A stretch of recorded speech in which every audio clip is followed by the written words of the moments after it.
Here we go, Kirby Lambert. I have polished up the edge a little bit. No reprofiling. I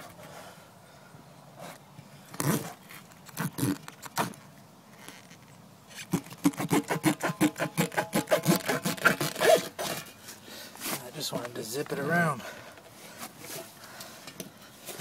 Get some leverage on this. Okay, let's see what we can do here.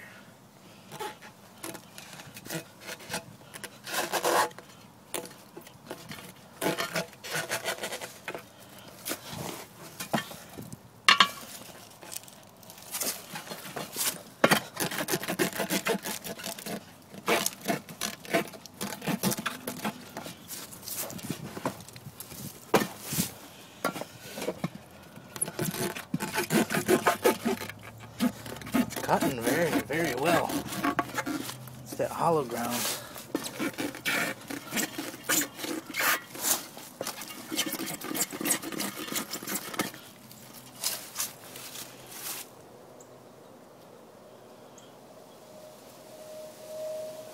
Very nice. Still very, very sharp.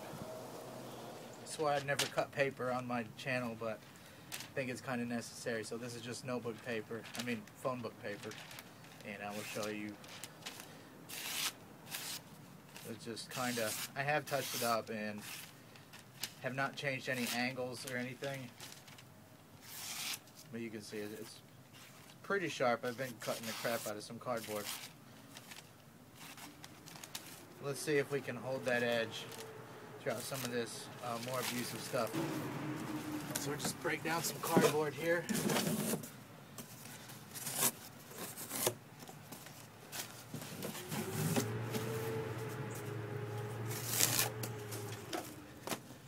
I like that recurve for those pull cuts. And I like this big belly for these push cuts like this.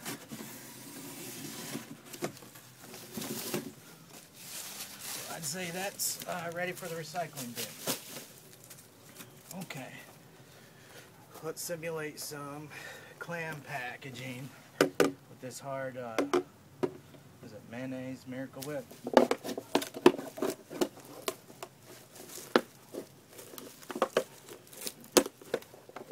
You can see, hopefully I'm putting it, hopefully you can see this, putting it right on this belly, recurve part of the blade.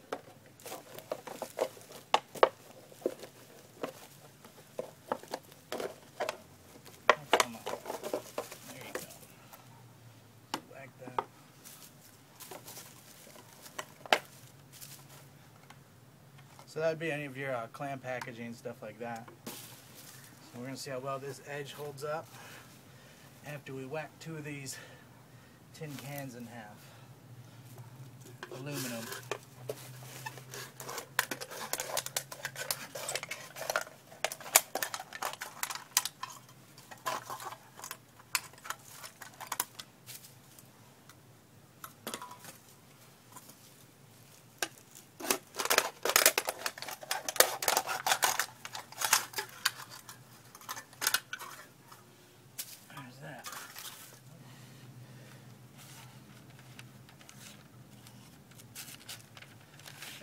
Not gonna.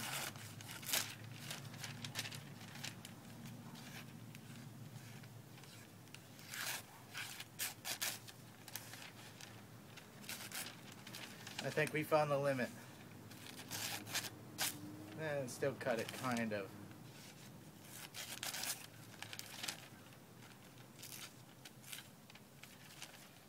Yep, I think that was the limit. Let's see if it'll shave in a second here. Alright, so it's not going to slice any phone book paper. It does still feel sharp, so let's see if we can get this. I would say it's got a working edge now. Hopefully we can see this.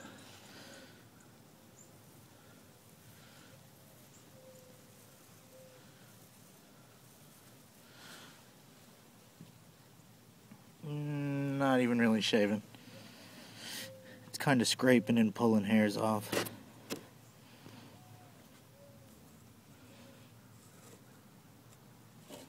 Still feels sharp though, like I could keep cutting cardboard all day long with it.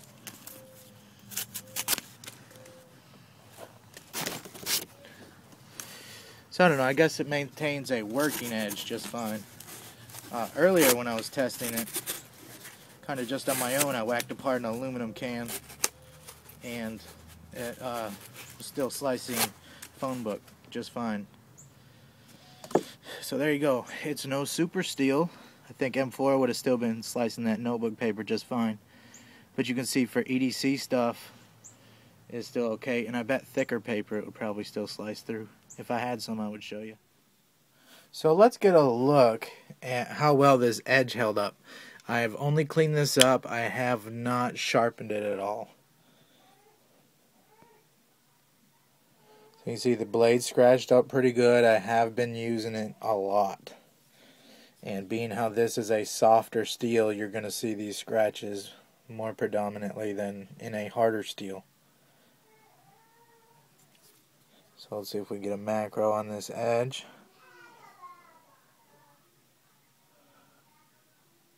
Kind of. So you can still see a little bit of that factory edge left. I just polished it a very little bit.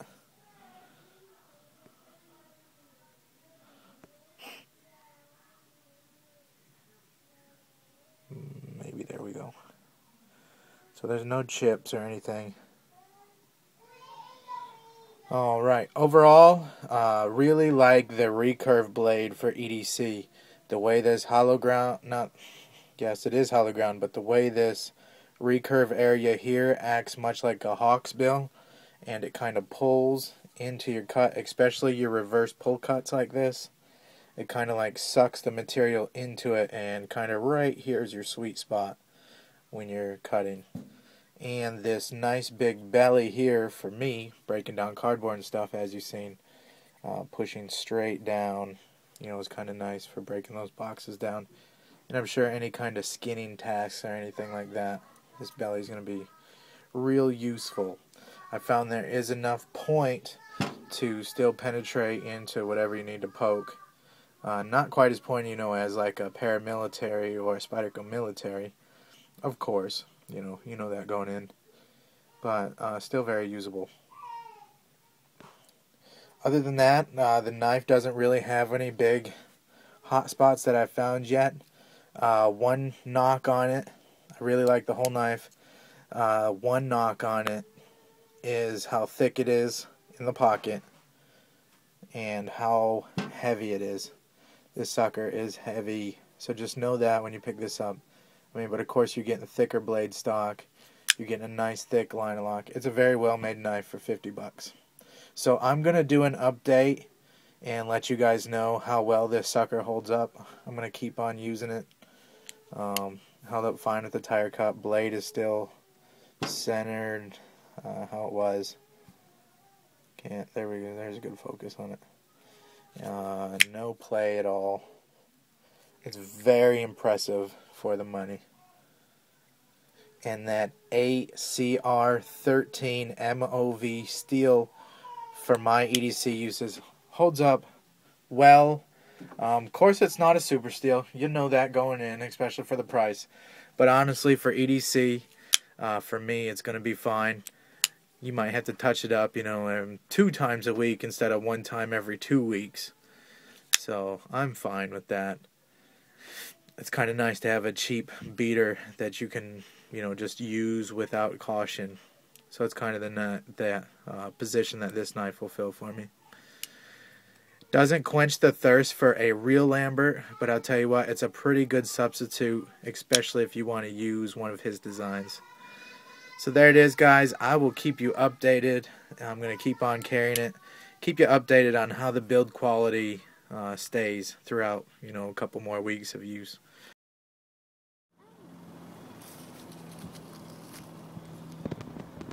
$13 bottles with the Lambert Meyerco.